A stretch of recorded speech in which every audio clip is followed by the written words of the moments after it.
Happy Sunday, everyone. This is episode 1 of the Exploration Gaming Podcast, what I hope to be a weekly podcast or short video about some of the stories I found interesting from the week. Uh, and I want to, as well as talking about the games I'm playing and the games I'm looking forward to. And I'm going to try to highlight some indie games because I think moving forward, that's such a great way to help support individuals and support artwork as a whole. Obviously, I'm probably going to try and avoid providing suggestions that are generative AI art assets. But without further ado, thank you for listening to episode 1, this inaugural episode. Most of this stuff, I would say I have a catch 20 or maybe a 50-50 split, depending how you look at it, of good news and bad news from this week. A lot of it is around costs. The first thing I want to talk about is the Steam Machine prices were revealed, which I think is huge because so many people have been talking about it. Talking to my friends, I figured it was going to be about $1,000 for the Steam Machine, which I wasn't too far off. I didn't realize that there's going to be 4 tiers to the Steam Machine. The Steam Machine, 512 gigabytes, is $1,050. As many of you know, the Steam Machine, the 512 with a controller is $1,128. 2 terabyte without a controller is $1,350, and then 2 terabyte with controller is $1,428. Pretty expensive. And after watching a handful of videos and reading some reviews, I I obviously knew it was going to kind of be a niche item, and it 100% is. And I'm working on an article. So I have a blog, Exploration Gaming. I also have an article. I'm working on an article talking about what should you buy right now? Because as we'll get into it later, Xbox had some price increases. I would wager PlayStation's going to see some price increases.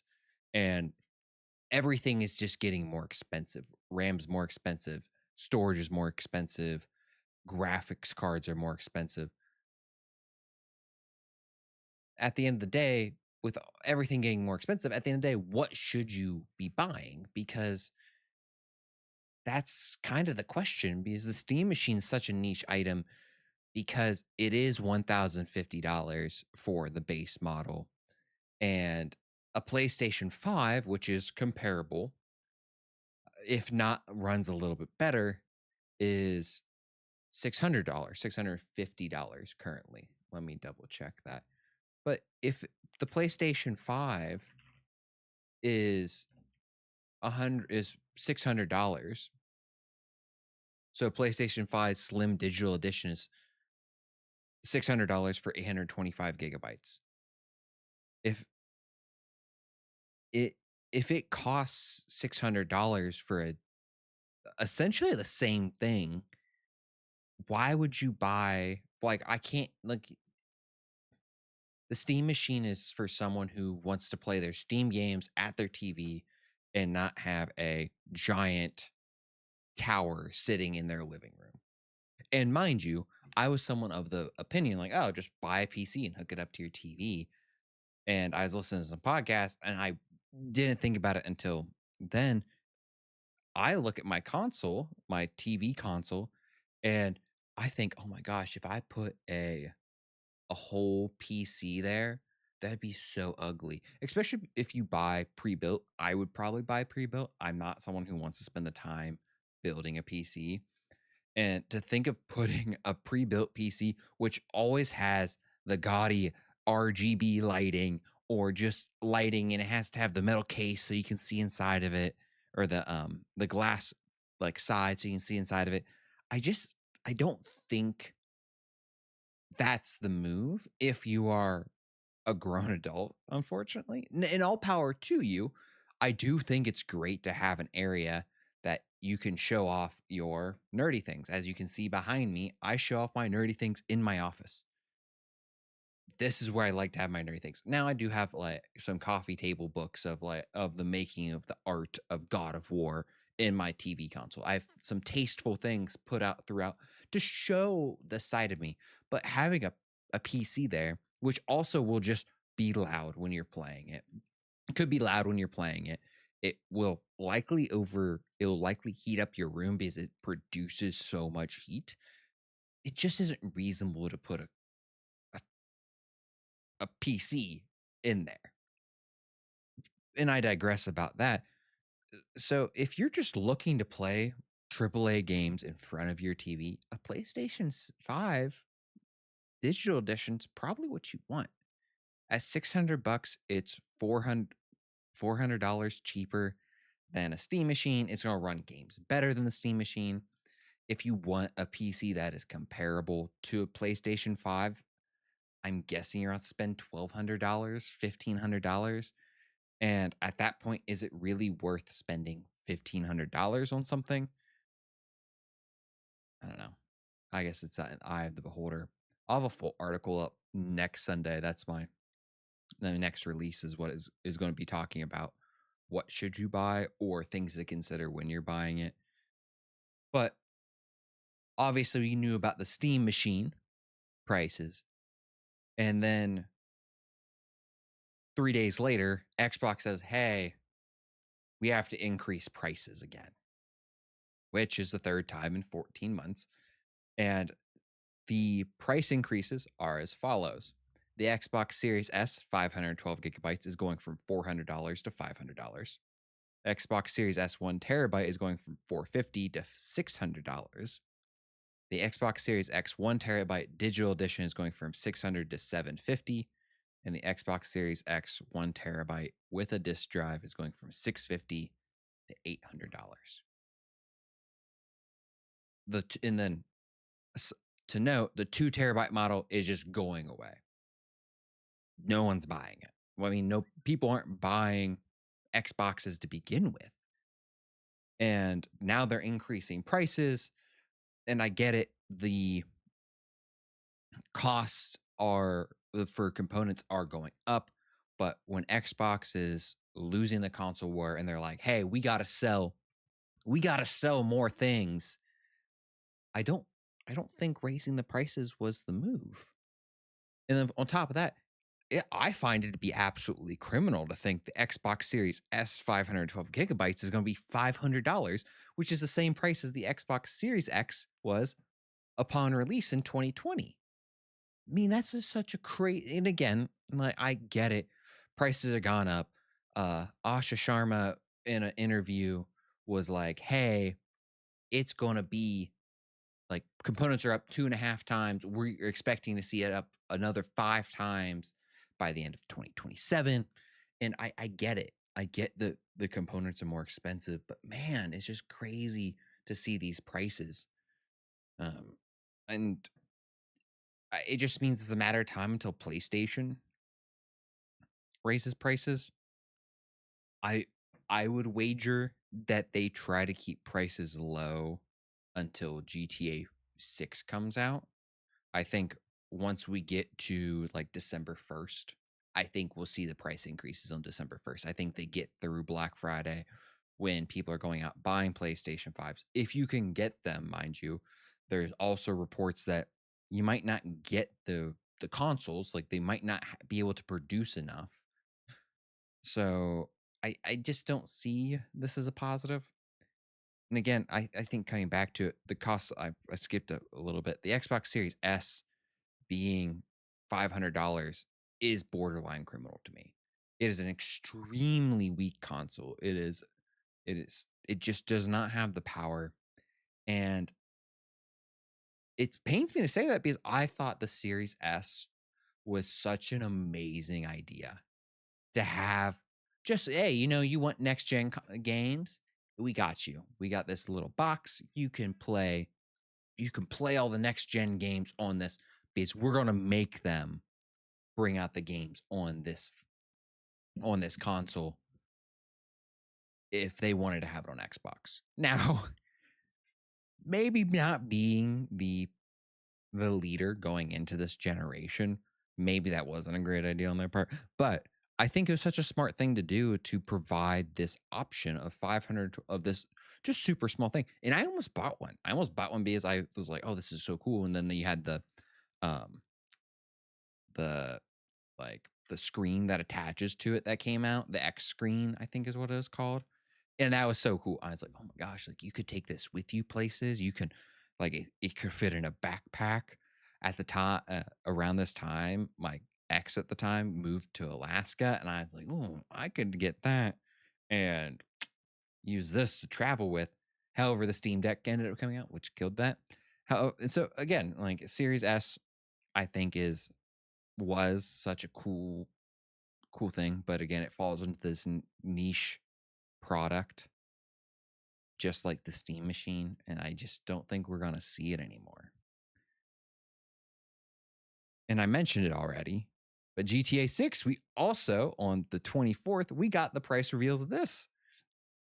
$80 for the base game, $100 for collector's edition, which the collector's edition is cosmetics and some storefronts that you can get, some other miscellaneous things.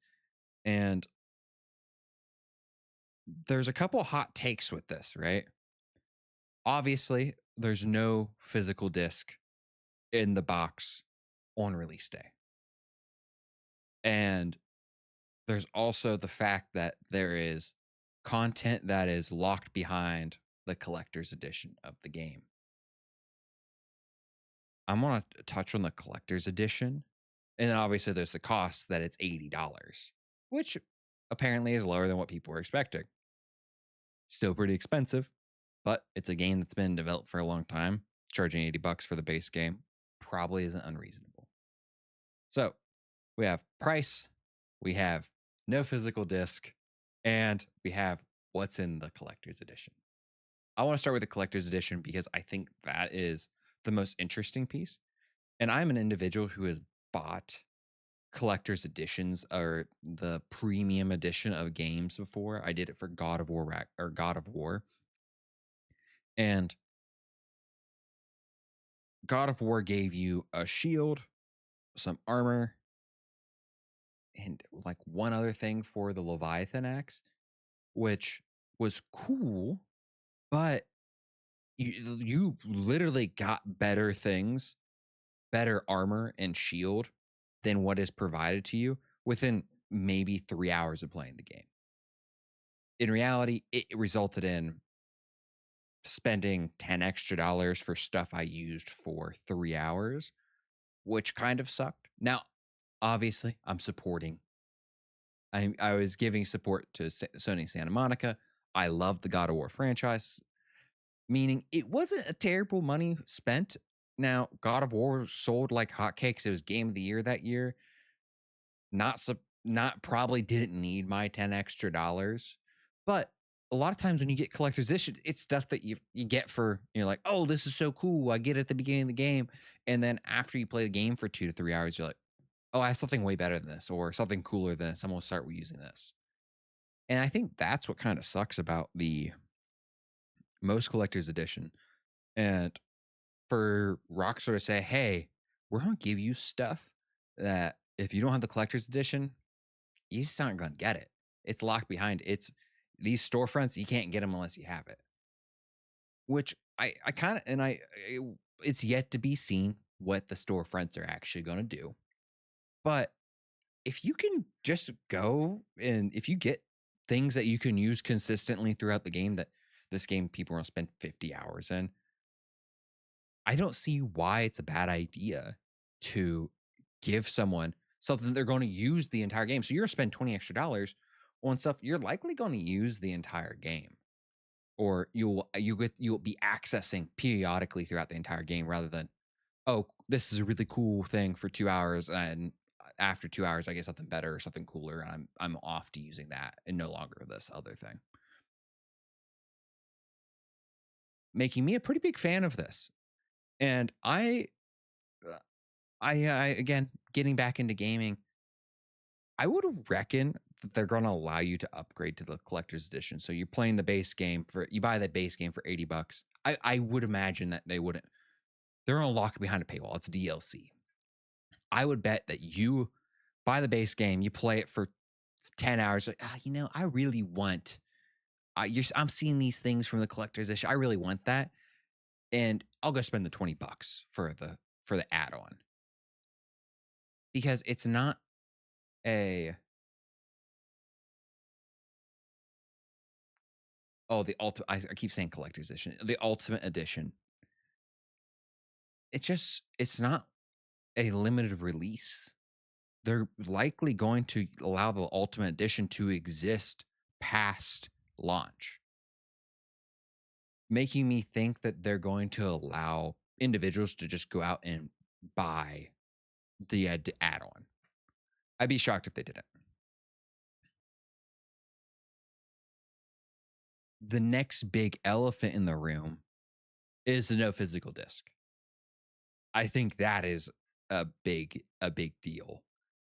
Now, a lot of individuals, or as you kind of keep reading online, keep following up, Simon Cardy was at IGN was one of the first ones to kind of bring it up, that a big reason for this could likely be the early spoiler issues, because Rockstar does not want people to doesn't want the street date to be broken. I was listening to Kind of Funny Games Daily, and The Adventures of Elliot was on store shelves in a small mom and pop game store, like 3 days early. And that's Adventures of Elliot, which is going to be more focused towards, I would say, hardcore gamers, because it's an action RPG from Square Enix. You're not going to get the Joe Schmo playing this game. You're going to get, whereas GTA 6, if you don't know, is going to be one of the biggest games, I mean, of this console generation easily, but potentially of my generation, right? Well, it is going to be something I think that my parents, who might be listening to this right now, hi, mom and dad, they might hear about it in their news. They don't follow games journalism like I do. I think that they will hear about GTA 6 because of how bananas it sells.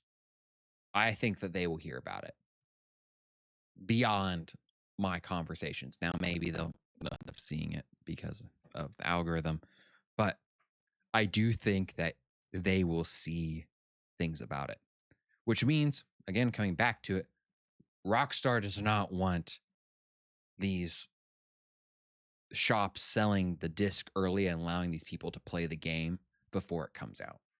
They do not want story spoilers. They want on release day, which I believe is November 19th, they want it to be, hey, this is when you can play. We're going to control it. And again, they did come out and say, hey, there'll be a disc edition. There'll be a disc version.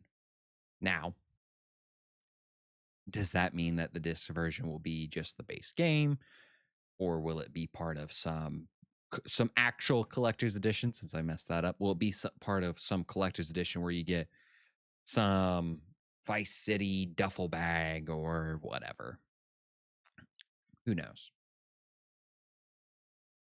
And that's the good side, right? I don't know if I want to play GTA 6 yet. I just watched the trailers for the first time this week, and I don't know if that's, I watched, I was like, dang, this looks like a good game.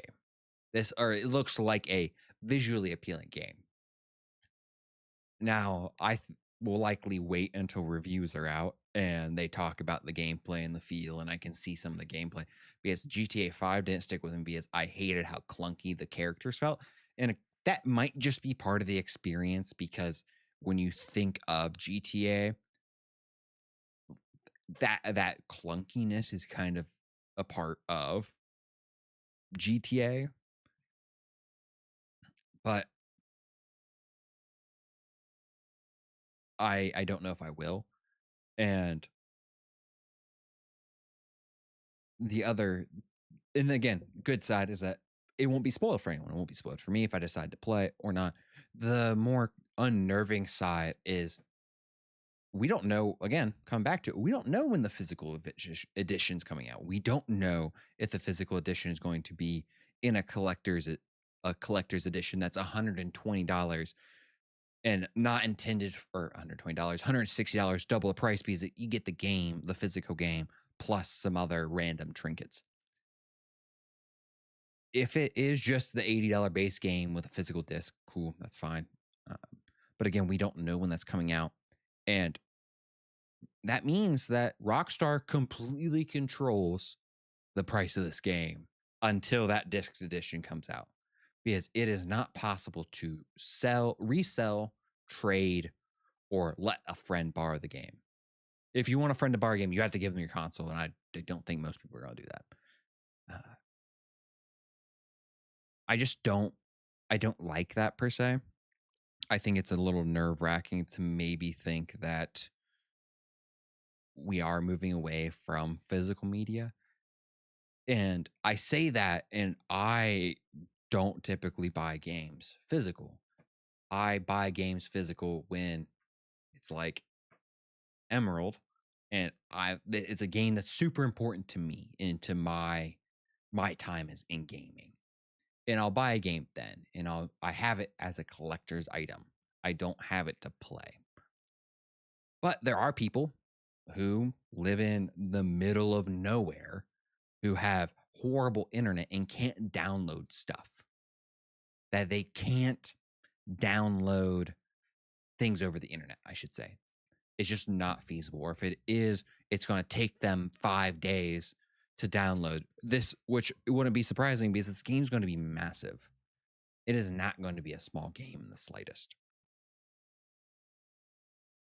So we don't know what the cost of the physical disc is going to be as well, because it could be in a collector's edition. It could be another $10 because it is more stuff that they have to purchase and send out, which cuts into their margins. We just don't know. Which brings us to the final point. It's $80 for the base game.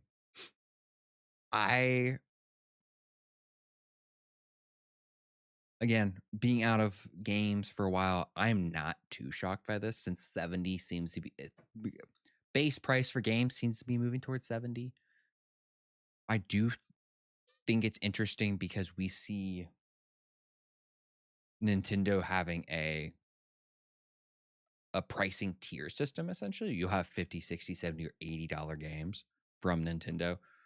Mario Kart World Tour and Fire Emblem Fortune's Weave are both $80 or going to be $80 games. And then they sell a lot of the games at 70. Star Fox just came out at $50. GTA 6 at $80 for the base game, I don't think is unreasonable. I think that with how much content you're going to get from this, how long it's been in development, it's likely worth $80. Now, again, a big conversation in the industry is are other companies gonna start charging $80 for the games? Like, oh, GTA did it, so we can do it. And I liked the IGN's article where they talked to a bunch of analysts, and one of them was talking about, the companies that see, oh, GTA 6 did it, we'll do it for our game, but they don't have marquee titles like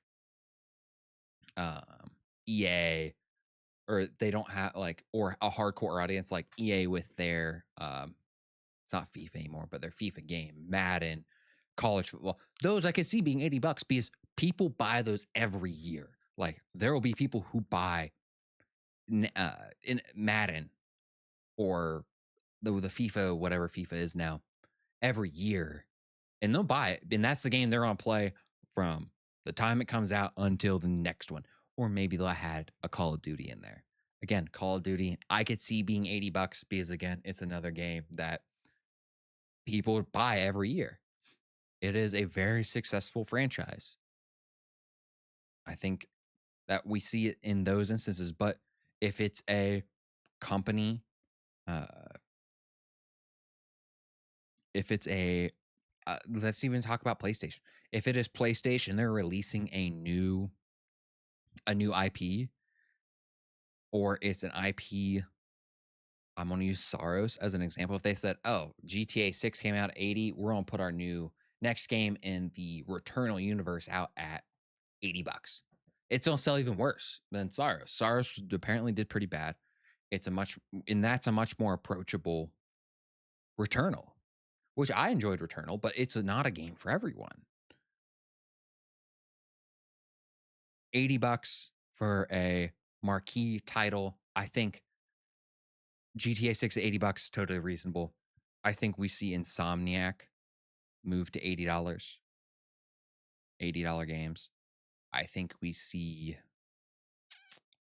I could see Sony Santa Monica. I think like God of War Laufey being $80. I would pay $80 for God of War Laufey. I think, again, I'm a God of War stan. Hate me or whatnot, but especially the Norse, the 2018 story continuation. 2018 is, gosh, top 5 game, maybe my favorite of all time. Ragnarok, amazing. I would pay $80 for it, but there are games that just won't be. I don't think Square Enix can charge $80 for a game. Maybe Final Fantasy VII, the third game and the remake trilogy, you maybe be able to get away with it, but I don't think that they can do it. Ubisoft cannot do it. Xbox, I don't think can do it. Yeah, it is very much going to be marquee titles will likely be $80 moving forward, but I think we're going to see a much more dynamic pricing structure where I do think we'll see games from big studios at $50. I think we'll see them at 60, 70. I think that we'll continue to see indies mostly stay around $20, $30. You know, it was an Instagram post, but the yacht will transition because I don't have anything else to say about GTA 6 into what I've been playing, which is Mina the Hollower. Fantastic game. I love it so much. I can't wait to talk more about it. I don't want to get too much into it right now, but Alcove Games came out and said, "Oh, we didn't feel we could charge more than $20 for a pixel art game." I didn't read the full article. It was just an Instagram post, and I thought that was kind of crazy because I think they could have charged $30 for the game. With how the reviews came out, I mean, it was amazing. It is an amazing game. It is beautiful. The sound design is amazing. The level design is amazing. I'm just in love with this game, and I'm probably going to play. What time is it? It's 8 o'clock right now. I might try to play another hour of it today, or another half hour. Yeah, it is a fantastic game. Highly recommend Mina the Hollower. And so I'm gonna probably start wrapping this up with the outro, which is, or the final segment I want to start doing every week is Indie Alcove. My Indie Alcove will go over a couple indie games I'm very excited about, which this week is, as we transition. So I have 3 games this week I'm super excited for. We have Tiny Delivery, which is a game about where you play as a tiny robot and you go around and deliver stuff and just kind of cause some silliness. I saw online a good comparison of Untitled Goose Game. I think that very much is akin to it. However, I think that there's a little more excitement to it because you can also just have good time interacting. So in this instance, you're playing soccer with a human. Again, it's gonna be it seems like such a cozy game, a fun, cute little thing where you're just kind of dragging stuff around. Very excited for this game. My next one is Moss the Forgotten Relic. In this game, you play as a deaf mouse and you're just kind of traveling through this world, interacting with it, and the combat looks fun, the traversal looks fun. Obvious, it's cute as heck. and it comes out in a little over 2 weeks. So go wishlist it, go buy it when it comes out. I'm hoping to have Mina done. So by then we'll see. I'm like 8 hours into Mina, and I'm probably not even halfway through. But I really want to play this game. So keep a lookout for this one. Final game I want to shout out is Dusk Fade. Obviously, it's a little bit more cartoony when it comes to the art style. However, if you are a Kingdom Hearts fan, this takes a huge inspiration from Kingdom Hearts. As if you're watching as we watch this video, it is very clearly Kingdom Hearts. It's just very much a Kingdom Hearts like game. I think that this could be a really fun one. It comes out later this year in August. I think I'm going to give it a try. I'm super excited for this game. Again, Kingdom Hearts fan. I'm probably going to play I haven't played through all of Kingdom Hearts. Kingdom Hearts 2, again, probably a top 50 game for me. And this seems like it's going to hit that Kingdom Hearts 2 is the top 50 games for me. Going to hit that vibe I like from Kingdom Hearts. Hopefully the movement feels really good. I think that's the tough part of going back to Kingdom Hearts is I don't like the movement, even though I'm probably going to go back to when they release the Switch edition. So those are my 3 games: Tie and Delivery, Moss the Forgotten Relic, and Dusk Fade. Go check these games out. Give them a wish list. If it seems interesting to you, play the demo. I mean, Dusk Fade and Moss the Forgotten Relic have demos out right now. Give them a try. Support small developers. Support studios in general. I just dropped a post today about the Xbox potential closures of Compulsion Games, Double Fine, and Ninja Theory.